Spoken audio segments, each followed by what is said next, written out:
Засгийн газрын бүтцийг эхлээд оруулж ирэх ёстой. Засгийн газрын бүтцээс улбантай засгийн газрын бүрэлдэхүүн орж ирнэ. За тэгэхээр засгийн газрын бүтцийг оновчтой зохион байгуулах Монгол Улсын 34 дахь ерөнхий сайдаар томилогдсон гомжооны замдар шатар хэлсэн шүү дээ. Хэмнэлтийн тодтгол хийнэ гэж. 2.3 их найдын тодтгол хийгдэх ёстой байгаа. Ер нь бол тэнцэлтээр 10 гаруй их найдын асуудал үүсэж байгаа.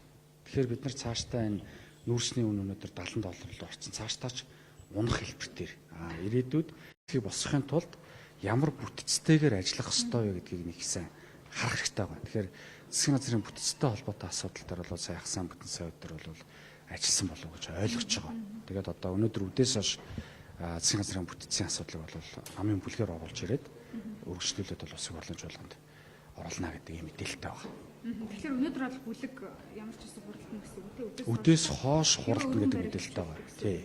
Үдээс хойш хуралдана гэдэг мэдээлэлтэй байна. Манай намын шинээр сонгогдсон 30 гишүүн ерөнхийдөө сайн өдөрт зөвлөлтөд шаардлага байсан.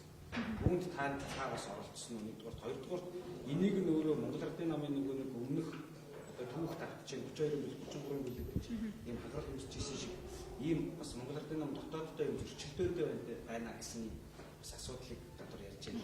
Үүнээр та байна. 126 гишүүний 81 гишүүн бол шинэ гишүүн. За Монгол Ардын наам дотор одоо би буруу сонсог бол тоолоог бол одоо 39 гишүүн шинэ гишүүн байгаа гэж ойлгож байгаа. 68 дотроос 30 гишүүн гараа шиг зурсан гэдэг бол энэ том тоо тий том тоо. За 3 шаардлага тавьсан. Нэгдүгээрх нь бол ялгарлалгүй байх, үндс хуулийг зөрчилгүй байх асуудал. Энэ өөрөө юу вэ гэхээр улсын хурал дотор, парламент дотор би 2 сонгогдсон, би 3 сонгогдсон, 1 сонгогдсон гишүүд бол хол бай. Энэ бол нууц биш, тий? Ийм асуудал өндөгддөг. Нөгөө талдаа ер нь бол шин сонгогдсон гишүүдийг байнгын оруулан бусад улсын хурлын чуулган за одоо тэгэл бүлэг дээр сууж исэн суудлууд бол хамгийн анханаас ахуулаад ингээл эхнээсээ ингээл 2 3 сонгогдсон 4 сонгогдсон тэгэл доошоо ингээл нэг сонгогдснууд нь доошоо 90 доошоо гэдэг юм байсан шүү дээ. Энэ нууц биш. Энэ бол өөрөө үндсэн хуулийн нэгдэлтэй бас зөрчил хэлбэрийг агуулж байгааг бол агуулж байгаа. Монгол улсын хурлын гишүүдээ 2 3 сонгогдсноо нь ялгуулахаас ахуулаад энгийн гишүүдээч энгийн хүмүүсээч бид нар одоо жишээлбэл хүмүүсээч бид нар хин нэгэн гэлгүүгээр ялгарлахгүй байх ёстой шүү дээ. Тэгэхээр бидний хувьд бол аль нэг байдлаар альва ялгарлыг гаргахгүй байх тэгш зарчимтай байх гэдэг зарчим энэ дээр нэгдүгürt явж байгаа. Хоёрдугаарт бол улс төрийн намын тухай хууль явж байгаа. За энэ дээр бол эмэгтэйчүүдийн квоттой холбоотой асуудал байна. Гэхдээ тухайн шаардлагатаар бол эмэгтэйчүүдийн квот гэж бол тавигүй шүү дээ. Аль нэгэн хүйс гэдэг талаас нь тавьж байгаа. За 3 дугаар асуудал бол парламентын гаднаас Монгол Улсын ерөнхий сайд тавигдлаа. Парламентын гишүүд дотроос Монгол Улсын одоо засгийн газрын гишүүдийг тавих ёстой. Энэ бол одоо парламентын чадвартай холбоотой асуудал гэдэг утгаараа тавигдсан. Ийм л 3 зүйлийг тавьсан. Тэрнээс биш одоо хуучин сайд нарыг дэвшүүлэхгүй байх, эсвэл хэн нэгэн хүний эрхийг алдсан ийм зүйл бол огт тавигдаагүй. Тэгэхээр энэ дээр бол зарчмын шаардлага тавиа явж байгаа л гэж бид нар ойлгож байгаа. Харин энэ 30 гишүүн би одоо анхнаасаа ч гараас сүхтээ хэлжсэн. Энэ 30 гишүүн ямарваа нэг байдлаар хин нэгэн хүнийг сайд болгохоор шантажийг Монгол Улсын ерөнхий сайдад үзүүлж болохгүй. Энэ бол зарчим. Дотроо альва бүлэглэл болж хуваагдаж бас болохгүй. Энэ бол бас зарчим. Энэ дээр хэрвээ ийм үйлдэлүүд гараад эхлэх юм бол тухайн гараа үсгийг бол буцаан шүү гэдгийг бол хэлж ийж гараас зурсан. Танаас бол өмнө нь зурсан. ажиллаж исэн туршлагатай. Энэ удаагийн парламентд бас орж ажиллах одоо юм бодол байна. Бид нар өнөөдөр хэн нэгэн хувь хүн гэдэг субъектив байдлаар хандхаас илүүтэй засгийн газрын бүтэц эдийн засгийн уналтын цаг хугацаанд хэн энэ засгийн газрыг бүрэлдэхүүнд нь орж ажиллах вэ гэдгээл тооцох ёстой. Хэн чадвартай вэ гэдэг асуудлыг л ярих ёстой. Би улсын хурлын чуулган дээр хэлж ирсэн. Та нар битгий гоншгоноо дэ гэж. Юу ихээр сайд болно гэж болцоод 10 сарын дараагаар КОП гэдэг зүйл нэгдсэн үндэсний байгууллагын цөлжилтийн конвенцийн урлыг энэ Батэрдэн гэдэг хүн чинь сайд байхдаа авчирчлаа шигээд орилоодож болохгүй байхгүй. Тэр үед тодорхой л байсан асуудал шүү дээ. Тэр үед тодорхой байсан юм дээр өөрсдөө орж энэ байгаль орчин аялал жуулчлалын ямыг авчаад дараагаар нь 10 сарын дараагаар бүтэн 10 сарын хугацаа өнгөрөөж төсөл хөтөлбөрүүдийг явуулааг байжж одоо бид нар ийм болохгүй бүтэхгүй гэсэн юм та нар яаж болохгүй гэдэг шаардлагыг тавьсан. Ерөнхий сайдын одоо засгийн газрын бүтэц бүрэлдэхүүнээ байгуулах асуудал гэж гишүүд шаардлага өгүүлж байгаа үндсэлэр олгогдсон ерөнхий сайдын эрхт харилцаж байгаа юм Ерөнхий сайдад өргөдөг шүү дээ. Тэгээ ерөнхий сайд Гэхдээ тэр процесс дээр би байгаагүй. Тэрийг бол би сайн мэдэхгүй байна.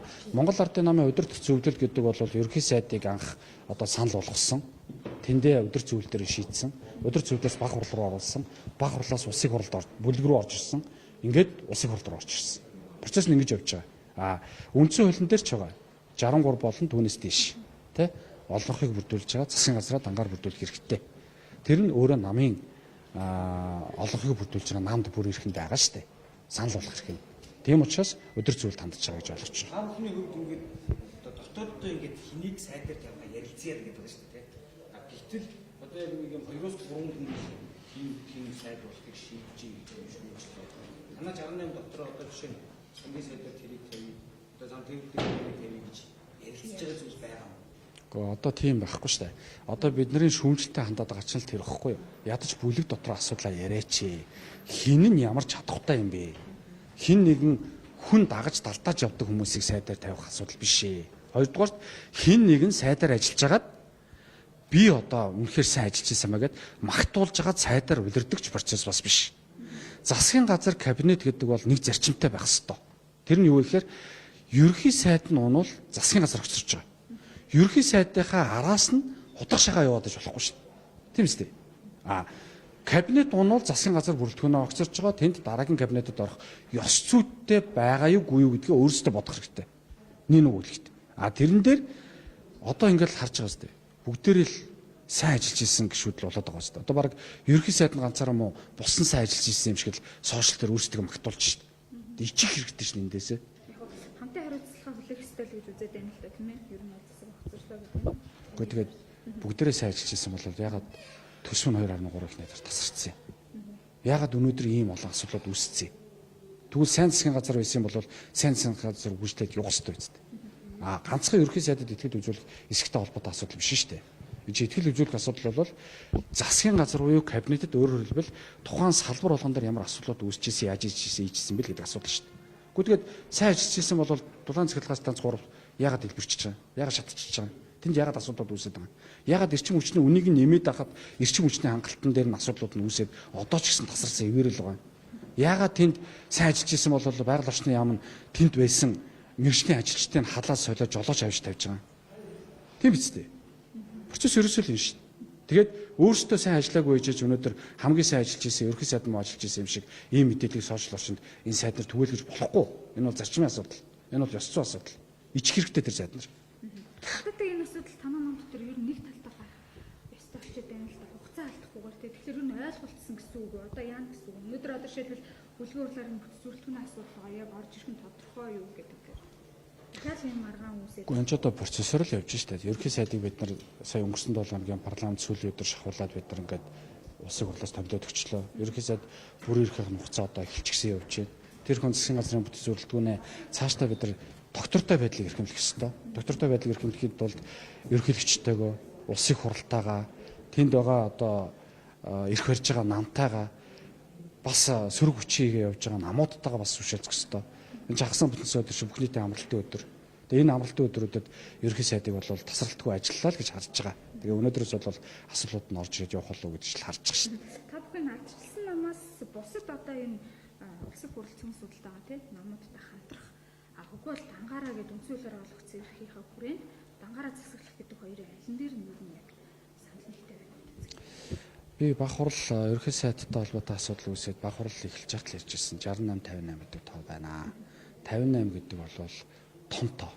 Энэ бол том тоо. Тийм учраас бид нар тогтвортой засгийн газар, тогтвортой үйл ажиллагаа, тогтвортой засаглал биднэрт хэрэгтэй. Тэн дотор хэн байх нь тийм чухал асуудал биш.